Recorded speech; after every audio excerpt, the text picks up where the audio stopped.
On July 29, 1992, Cameroon was shaken by the sudden and untimely death of Jeanne Irene Biya, the country's first lady and wife of long-serving President Paul Biya. Her passing came at a time of political tension and societal change, just 2 months before Cameroon's first multi-party presidential election. While official reports attributed her death to a brief illness, the circumstances surrounding it have remained a subject of speculation, mystery, and intrigue for decades. What made her death particularly striking was the absence of President Biya, who was abroad in Dakar at the time for an event he had no business being in. This unexpected absence fueled rumors and questions. How could a nation's first lady die under such sudden and unclear conditions while the president was away? The events that followed only deepened the intrigue. Jeanne Irene Biya was buried swiftly, with minimal public explanation, and state-controlled media provided scant details about her health or the nature of her illness. Observers and critics questioned why such a prominent figure, who had served as First Lady for a decade, was not given the public recognition or ceremonial observances typically accorded to someone of her stature. Adding to the mystery were the deaths of 2 European nuns closely associated with her, which led some to speculate that sensitive knowledge about her death may have been deliberately suppressed. Her passing ignited a swirl of political rumors, conspiracy theories, and whispered suspicions about internal power struggles within Cameroon's ruling elite. For many, Jeanne Irene Biya's death was not only a personal tragedy, but a symbol of the opaque and secretive political environment of the time. Even decades later, her death continues to captivate Cameroonians and observers worldwide, leaving behind questions that may never be fully answered. In this video, we shall unpack everything, bringing you the untold truth about how Biya met and married Jeanne Irene, their fertility issues of over 10 years, and how she died, or rather, how she was assassinated. This is a story that will make you know the length at which people can go to get whatever they want. This is the sad and untold story of Jeanne Irene Biya, Paul Biya's first wife.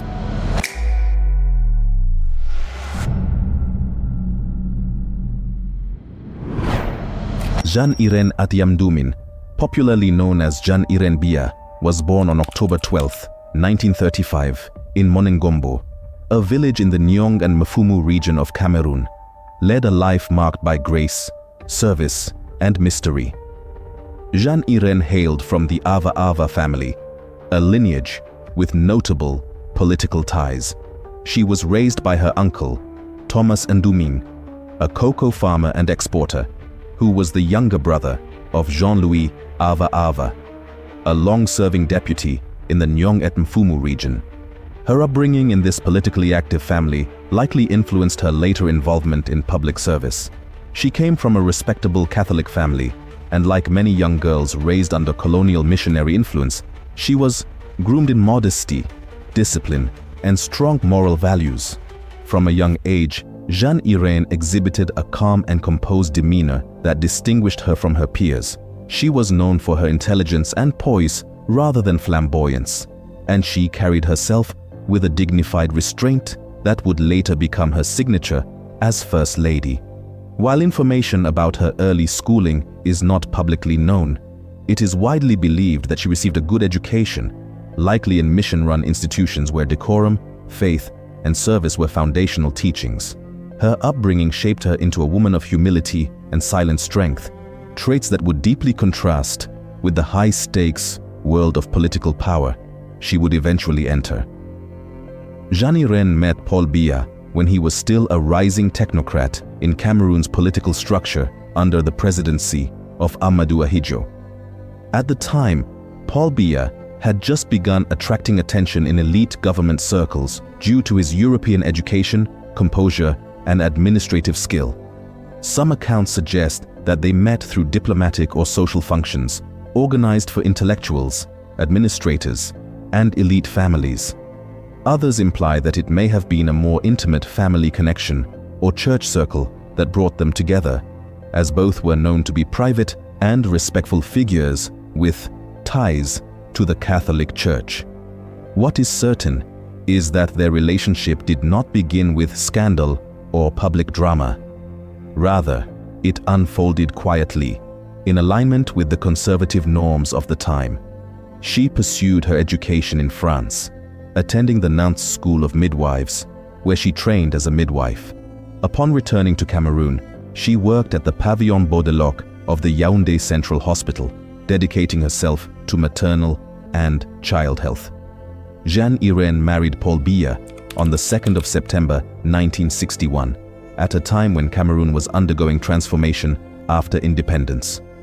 Their marriage marked the union of two disciplined personalities who valued order, discretion, and image.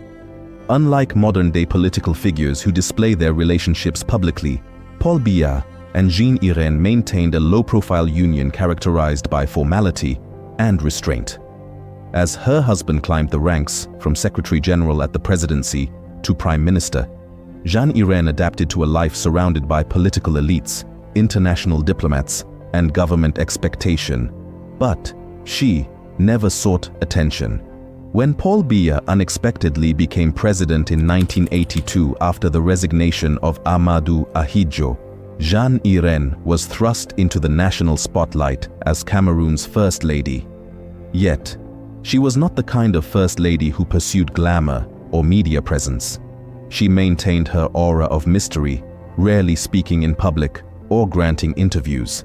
Instead, she carried herself like a silent guardian beside the nation's leader, attending state events with measured elegance and preserving a rigid sense of formality. She dressed modestly, often in refined but conservative attire, representing the image of a disciplined, supportive wife, rather than an outspoken political personality. Behind palace walls, however, life was not as serene as her public image suggested. The transition of power from Ahidjo to Biya was far from smooth.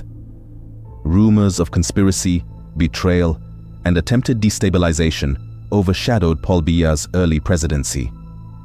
As political tension rose, Jeanne Irene found herself in the background of a fragile regime struggling to define its legitimacy. While some first ladies take an active role in humanitarian projects and national programs, Jeanne Irene intentionally kept a low profile, perhaps in response to the volatile atmosphere of the early Biya era. According to palace insiders, she was deeply loyal, a woman who believed that her role was to maintain emotional stability for her husband rather than to build a public image of her own. She was described as soft-spoken but firm, a woman who didn't meddle in politics, yet understood the weight of the office she stood beside. During the course of their marriage, there were persistent rumors that Paul Biya and Jeanne Irene Biya faced fertility challenges early in their marriage, which allegedly led to complications in their attempt to build a family. While they officially had one recognized son, François Biya, several political insiders and opposition voices have long suggested that François may not have been Jeanne Irene's biological child, but rather a child fathered by Paul Biya, with a close relative, reported by some to be Jeanne Irene's own sister. According to these accounts, which remain unofficial and never acknowledged by the presidency, Jeanne Irene, unable to conceive due to alleged fertility issues, agreed to adopt and raise the child as her own to preserve the image of a stable presidential family. Motherhood brought her quiet joy, but it did not shield her from the isolation that came with life in power. The presidential residence, with all its prestige, was also a place of immense emotional solitude, and those who observed her noted that she often appeared distant, almost melancholic. Her public appearances were brief and controlled, and she never allowed personal vulnerability to be seen by the nation. She lived within strict boundaries, upholding a code of dignity even when political storms shook the presidency. Throughout the late 1980s and early 1990s, Cameroon faced growing economic hardship, political opposition, and public dissatisfaction. While her husband navigated the increasingly hostile political terrain, Jeanne Irene remained a reserved figure, never engaging in public confrontation or controversy. She embodied the archetype of a silent first lady, present but unreadable.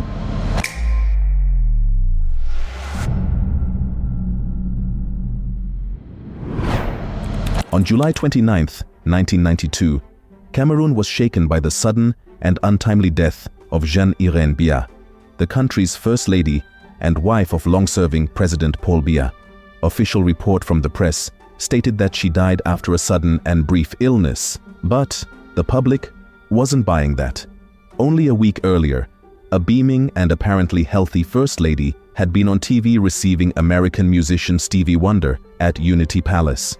Her sudden death, just hours after President Biya left for a meeting in Dakar, Senegal, led to widespread rumors that she had been assassinated. It was rumored that it had been arranged for her to be killed shortly after Paul Biya had left the country, for a meeting where his presence was not mandatory, as an alibi.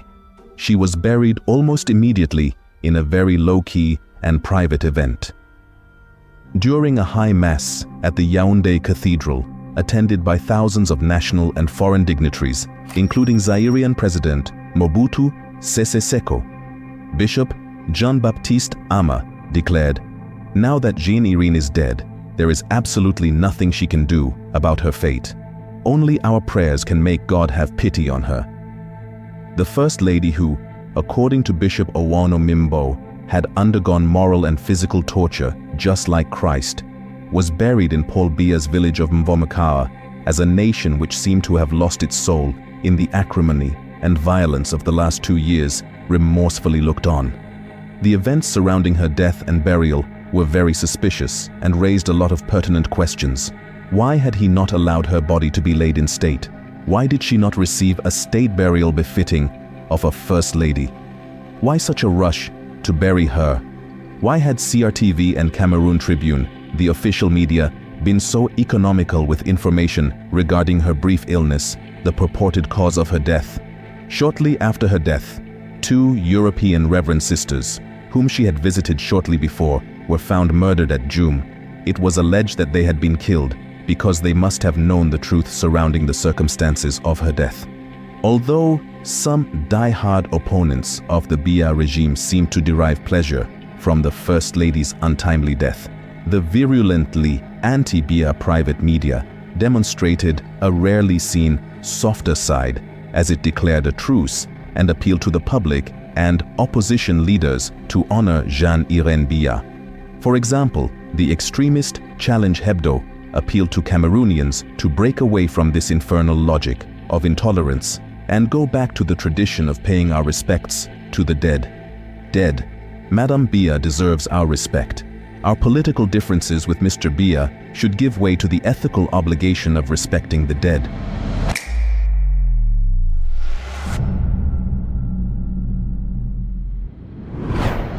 The circumstances surrounding the death of Jeanne Irene Biya, Cameroon's First Lady from 1982 to 1992, remain shrouded in mystery and controversy. She passed away on July 29, 1992, at the age of 56, while her husband, President Paul Biya, was abroad in Dakar for a meeting. Official reports attributed her death to a brief illness. However, several unanswered questions and unusual events have fueled widespread speculation and conspiracy theories. These are a few reasons why many thought her death was not natural and why she might have been assassinated. 1. Absence of President Biya.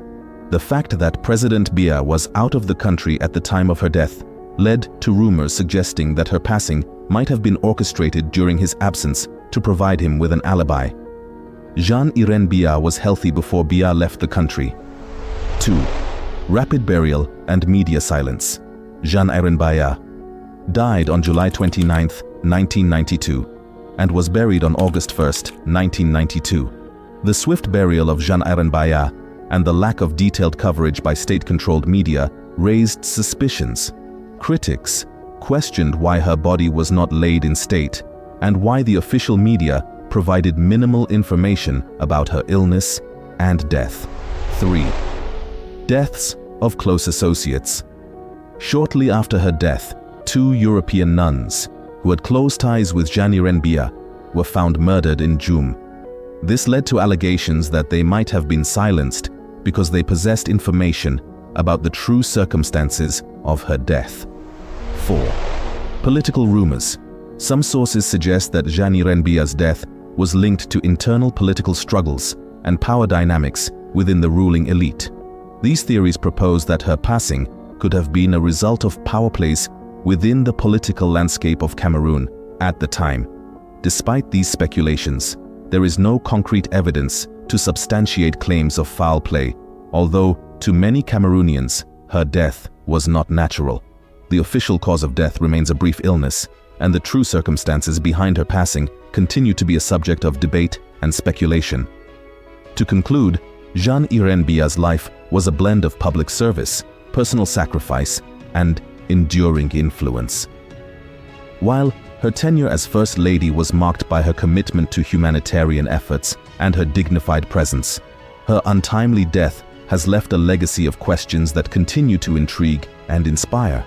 She remains a figure of admiration and mystery in Cameroon's history, embodying the complexities of a life lived at the intersection of personal devotion and public scrutiny. Paul Biya married Chantal Biya on the 23rd of April, 1994, 2 years after the death of his first wife, Jeanne Irene Biya.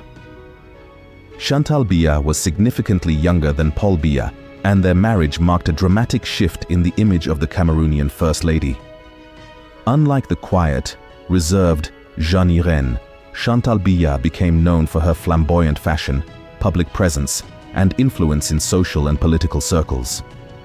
Their wedding was a highly publicized state event, symbolizing the beginning of a new era at the presidential palace. Thanks for watching, and see you on our next video.